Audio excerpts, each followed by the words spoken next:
sini kami akan mempresentasikan tentang perlindungan konsumen. Sebelumnya, izinkan saya memperkenalkan anggota kelompok saya.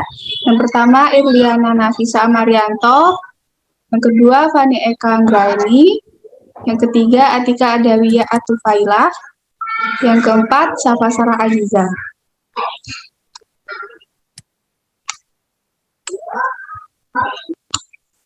Pengertian perlindungan konsumen. Perlindungan konsumen adalah hal yang sangat penting atau utama dalam segala hal transaksi jual beli. Konsumen dan produsen berhak untuk menerima manfaat yang bersifat tidak merugikan salah satu pihak. Perlindungan konsumen dibutuhkan untuk menciptakan rasa aman bagi para konsumen dalam melengkapi kebutuhan hidup. Perlindungan konsumen harus berdasarkan manfaat, keadilan, keseimbangan, keamanan, dan keselamatan konsumen, serta kepastian hukum.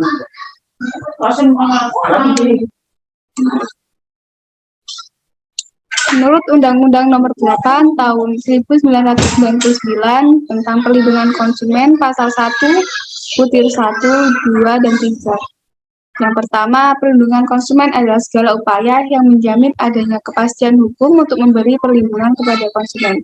Yang kedua, konsumen adalah setiap orang pemakai barang dan atau jasa yang tersedia dalam masyarakat, baik bagi kepentingan diri sendiri, keluarga, orang lain, maupun makhluk hidup lain, dan tidak untuk diperdagangkan.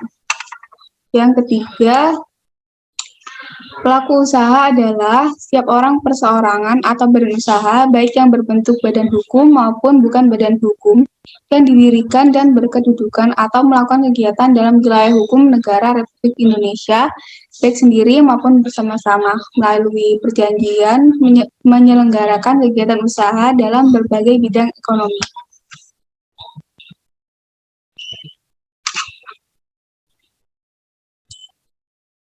Dasar hukum perlindungan konsumen. Di Indonesia, dasar hukum yang menjadikan seorang konsumen dapat mengajukan perlindungan adalah yang pertama, Undang-Undang Dasar tahun 1945, Pasal 5 ayat 1, Pasal 21 ayat 1, Pasal 27, dan Pasal 33. Yang kedua, Undang-Undang Nomor 8 tahun 1999 tentang Perlindungan Konsumen atau Lembaran Negara Republik Indonesia tahun 1999 nomor 42, tambahan Lembaran Negara Republik Indonesia nomor 3821. Yang ketiga, Undang-Undang Nomor 5 tahun 1999 tentang larangan praktek monopoli dan persaingan usaha yang tidak sehat. Yang keempat, Undang-Undang Nomor 30 tahun 1999 tentang arbitrase dan alternatif penyelesaian sengketa. Yang kelima, Peraturan Pemerintah atau Perpres Nomor 558 tahun 2001 tentang pembinaan, pengawasan, dan penyelenggaraan perlindungan konsumen. Yang keenam, Surat Edaran Dirjen Perdagangan Dalam Negeri Nomor 235 DJPDN /7/2001 tentang penanganan pengaduan konsumen yang ditujukan kepada seluruh dinas Indak Prop /Kap /Kota. Yang ketujuh, Surat Edaran Direktur Jenderal Perdagangan Dalam Negeri Nomor 795 DJPDN /SE/12/2005 tentang pedoman pelayanan pengaduan konsumen.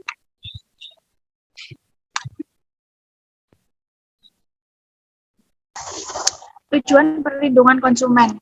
Tahun 1999 telah disahkan Undang-Undang Nomor 8 Tahun 1999 tentang perlindungan konsumen. Tujuannya disusunnya undang-undang ini adalah yang pertama, menciptakan sistem perlindungan konsumen yang mengandung kepastian hukum dan keterbukaan informasi serta akses untuk mendapatkan informasi. Yang kedua, mengangkat harkat dan martabat konsumen dengan cara menghindarkannya dari akses negatif pemakai barang dan atau jasa. Yang ketiga, meningkatkan kualitas barang atau jasa yang menjamin kelangsungan usaha produksi barang atau jasa, kesehatan, kenyamanan, keamanan dan keselamatan konsumen. Keempat, meningkatkan kesadaran, kemampuan, dan kemandirian konsumen untuk melindungi diri. Yang kelima, meningkatkan pemberdayaan konsumen dalam memilih, menentukan, dan menuntut hak-haknya sebagai konsumen. Yang keenam, menumbuhkan kesadaran pelaku usaha mengenai pentingnya perlindungan konsumen sehingga tumbuh sikap yang jujur dan bertanggung jawab dalam berusaha.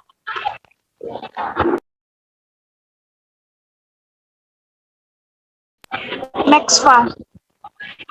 Hak-hak konsumen. Sesuai dengan pasal 5 Undang-Undang Perlindungan Konsumen, hak-hak konsumen adalah yang pertama, hak atas kenyamanan, keamanan dan keselamatan dalam mengkonsumsi barang atau jasa.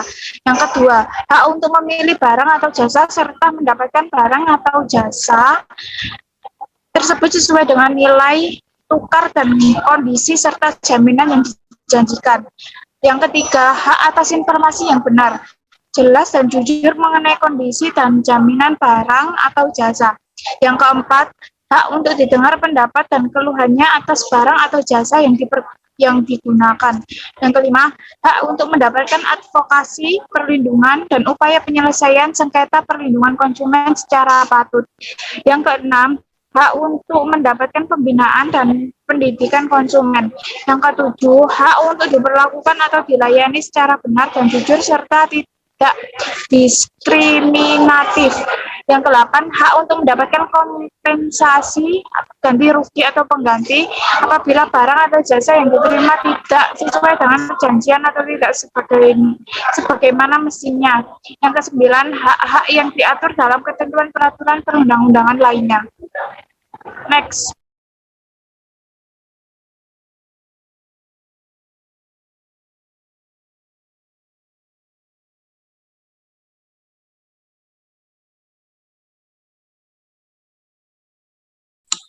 Selanjutnya akan dijelaskan oleh Irly.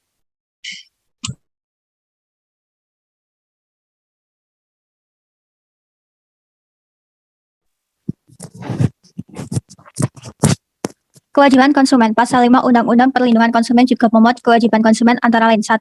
Membaca atau mengikuti petunjuk informasi dan prosedur pemakaian atau pemanfaatan barang dan atau jasa demi keamanan dan keselamatan. 2. Beriktikat baik dalam melakukan transaksi pembelian barang dan atau jasa. 3. Membayar sesuai dengan nilai tukar yang disepakati. 4. Mengikuti upaya penyelesaian hukum sengketa perlindungan konsumen secara patut.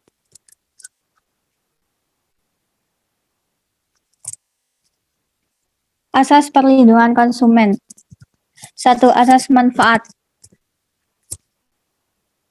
Asas manfaat mengamanatkan bahwa segala upaya dalam penyelenggaraan perlindungan ini harus memberikan manfaat sebesar-besarnya bagi kepentingan konsumen dan pelaku usaha secara keseluruhan. Asas keadilan. Partisipasi seluruh rakyat dapat diwujudkan secara maksimal dan memberikan kesempatan kepada konsumen dan pelaku usaha untuk memperoleh haknya dan melaksanakan kewajibannya secara adil. 3. Asas keseimbangan. Memberikan keseimbangan antara kepentingan konsumen, pelaku usaha, dan pemerintah dalam arti material atau spiritual. 4. Asas keamanan dan keselamatan konsumen. Memberikan jaminan atas keamanan dan keselamatan kepada konsumen dalam penggunaan, pemakaian, dan pemanfaatan barang atau jasa yang dikonsumsi atau digunakan. 5. Asas kepastian hukum. Baik pelaku usaha maupun konsumen menaati hukum dan memperoleh keadilan dalam penyelenggaraan perlindungan konsumen serta negara menjamin kepastian hukum.